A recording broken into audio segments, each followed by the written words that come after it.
भारत की राजनीति में एक महत्वपूर्ण स्थान रखने वाले सलीम इकबाल शेरवानी साहब एक बार फिर समाजवादी पार्टी का खास चेहरा बने हुए हैं। जगह जगह उनकी सभाएं हो रही हैं। हर जाति वर्ग के लोग उन्हें देखना और सुनना चाहते हैं।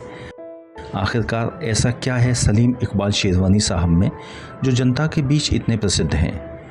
अभी हाल ही में संविधान मान स्तंभ स्थापना दिवस के उपलक्ष्य में उत्तर प्रदेश में अलग अलग स्थानों पर जनसभाएं हो रही हैं, जहां उन्होंने एक बड़े जनसमूह को संबोधित किया।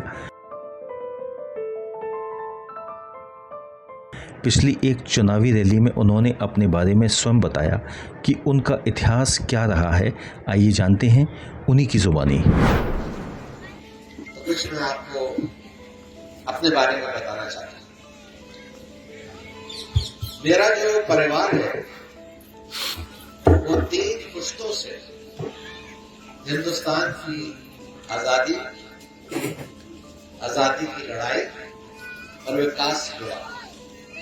मेरे दादा मरहूम पंडित जवाहरलाल नेहरू के साथियों में से थे।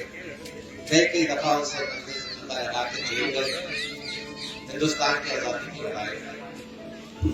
मेरे वालिद मरहूम इंदिरा जी के साथियों में से 3 दफा सांसद हुए और देश की सेवा, देश की खिदमत में जुटे।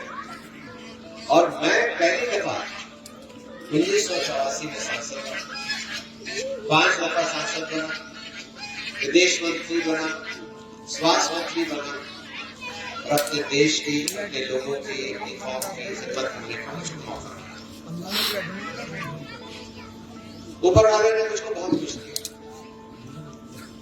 और मैंने ये सोचा कि मैं अब अपनी जिंदगी के उस पहलू पे खड़ा हुआ कि मैं राजनीति से हट जाऊं। बहुत कल्ली राजनीति, 5 दफा सांसद बन गया, विदेश मंत्री बन गया, स्वास्थ्य मंत्री बन गया, देश के अंदर, देश से बाहर जाके विदेश में भी अपने मुल्क की खिदमत की। कब तक करता रहूंगा? और ये सोच के मैं पीछे हट गया। मुझे इसमें कोई ऐतराज नहीं है कि बीजेपी वाले झूठ बोले, मुझे इसमें भी कोई ऐतराज नहीं है कि वो झूठे वादे कर रहे हैं, बड़ी बड़ी बातें कर रहे हैं, जुमलेबाजी कर रहे हैं। अगर मुझे ऐतराज है तो इस बात है कि जो भाई को भाई से लड़ाने की कोशिश करते। हमने अपनी पहली सांस अपने मुल्क में ली, हम अपनी आखिरी सांस पे हम पैदा हिंदुस्तानी हुए, हम हिंदुस्तानी ही बने। ये हमारा मुल्क है और किसी को ये हक नहीं है जो भाई को भाई से लड़ाए।